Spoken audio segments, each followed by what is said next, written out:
Good day all. I'm here to tell us how to use the bank to grow your business. Actually, many people have this conception that banking are there to reduce their profits by way of interest and all that. But by and large, successful businesses that have used banks to grow have proven that banks have a way of growing people's business. There's a limit to human effort. No matter how good you are, no matter the capital you have, a time will come when you need the banking system for business growth. But the truth is that if you look at the concept of banking, right from the time the concept of banking was evolved, it's got that banking has always been there to solve a problem. It has been a child of necessity. Over the years, if you look at how the bank evolved, you saw that they were actually there, they came out to solve a problem. Now, what is bank? There are so many definitions about bank. So different people have all manner of definitions, but I'm not here to bore you with academic definitions per se. I'm here to give you motivational issues that will enable you to grow your business about banking. In summary of all the definitions concerning the banking institution, bank is just an institution licensed by law to carry out the process of taking money from surplus end to deficit unit by a process of financial intermediation. That is the basic function of bank, moving money from surplus unit to deficit unit by a process called financial intermediation. So that summarizes all the definitions of a bank. But it's not just the academic definition of bank that really matters, but how will the bank impact on your business, enable your business to grow. You make your profit, you grow the business, and even hand it over to the next generation.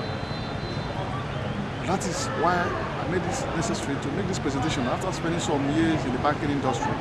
I feel that we have a way to let you know how the banks can grow the business.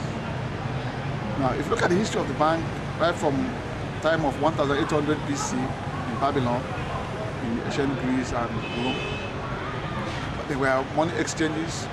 Banks accepted deposits. They gave out the deposits at one point. Right from the time the collapse of Roman Empire, the Roman Empire collapsed, and temporarily the banks went out of the scene.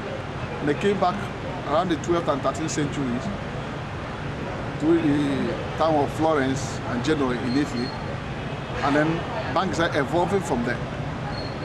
And all these years they've accepted deposits, even down to the time of the 16th century. In Augsburg, there's a German family called Foggers. They were into banking business, they were into lending. Then came to 19th century when the modern bank is evolving from England.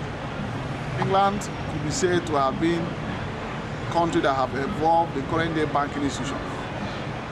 If you look at during that 19th century time, a lot of development took place in the banking industry. Then money were given to blacksmiths to keep for upkeeping, and they issue promissory notes. When they give you promissory notes, and then they give this money at an interest to be paid back at a later date at an interest.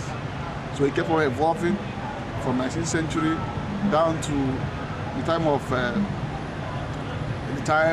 there were a lot of developments. At the time, about 3 banks were dominating in England.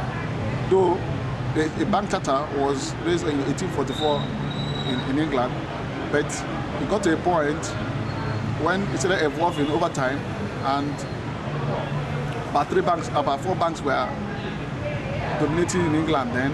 Talk about the Barclays, talk about the Leos, talk about the Midland, talk about National Westminster. So but it kept on evolving around the time of 1946, when even the World Bank was formed, and that's the time of 1967 when the money dispensing machine was formed. That's what we call now ATM. All took place in England, and then banks are evolving. But I'm not here to bore you with the history of banking. You can do some research and find out the more detailed aspect of the history. But I'm here to see how we can use the concept of banking to impact on the business. So now having seen that bank was formed as a child of necessity to solve a problem, to contribute to the economy. Now the truth is, how can bank contribute to the business? Now there are basically two major classifications of functions of bank. Talk about the primary function, not about secondary function. Even though in this present day banking, you won't even know which is primary, which is secondary, because banks tend to do everything in this present of universal banking system. Now, but primarily, the function of bank is to accept deposits from customers and lend those deposits to areas where it is needed at a profit. They could form a matter of products or services to use to execute this program. But by and large, what they normally do is to accept money from surplus end, while people who deposit money to the bank for keeping, they'll give it out at a profit, and then the difference, how much they make in the profit, to enable them to service their cost of business. So they are into a manner of loans and advances by way of temporary overdraft, by short-term loan, long-term loan, and then as other ancillary functions like secondary functions, they've added issue of check, they raise drafts, they help to transfer money from one account to the other, from one country to the other. They help in discount of bill of exchange. Banks help you to pay the school fees of their children or even your own school fees. These days, they evolve a number of products and services, both e-products like the ATM cards, the credit cards, the debit cards, and other variants of cards. Now they use it to service one need or the other. Now, the question is, how do you take advantage of this institution? Because it's not a matter of having this product. These products are churned out primarily for the customers. The truth is that there's no bank that can exist without customers. Without customers, there's no banking institution.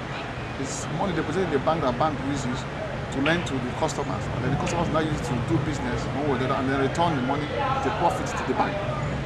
So without the customers, there's no banking, and that's why so many banks all over the world place so much emphasis on customer service. They take their customer as number one, and the reason why they are in business. So, but it is wrong use of bank that make people to feel that banks are there to kill their business. For instance, if people will take a short-term loan to go and service a long-term loan, there will be a mismatch, and the loan will be there. At the end of the day, they will be able to pay back both the principal and interest, and then the people will not begin to have problem in business, and they say, oh, the banks are there to kill the business. But primarily, if you study the situation, you see that it's a customer that actually mismanage the bank products or service offered. There are so many businesses and products and services which bank give out now to customers. Be it letters of credit, be it overdraft, be it loans and advances. But there's no business in any part of the world where the bank don't have one product or service to service that business. And there are so many banks, more specialized banks, that have been established to take care of various aspects of business. It could be it development bank, be it infrastructure bank, be it agricultural bank, be it investment bank. All the customer needs to know is to find out the kind of business you want to do, which you have resolved to do, you are passionate about, you are willing to pay the price. Then go to your banker. They will offer you basic advisory service, financial service, and how they can finance that business so it will be beneficial to you and to the banking industry. There's no point having the needs or having a false belief that banks are there to keep business. Banks are there to prosper businesses. There's virtually no prosperous successful business today that didn't have one contribution or one input from a bank, whether in foreign countries, whether in domestic economy. So banks are there to grow your business, and the problem is up to you to fashion out the business you want to do. Then meet your banker, and your banker will now structure and fashion the products and service to suit into the business. So in summary, in subsequent editions of my presentations, I'm going to be giving you detailed aspects of how this bank come into play. But I'm here to motivate you that there's no business you want to do in this world which bank will not help you to carry it out. And there's a limit to human effort. You must need the bank at one point or the other for you to be able to take your business to the next level. And that's why I'm here to encourage us, not to bore you with academic lecture, but a kind of a motivational lecture and talk that will enable you to grow the business.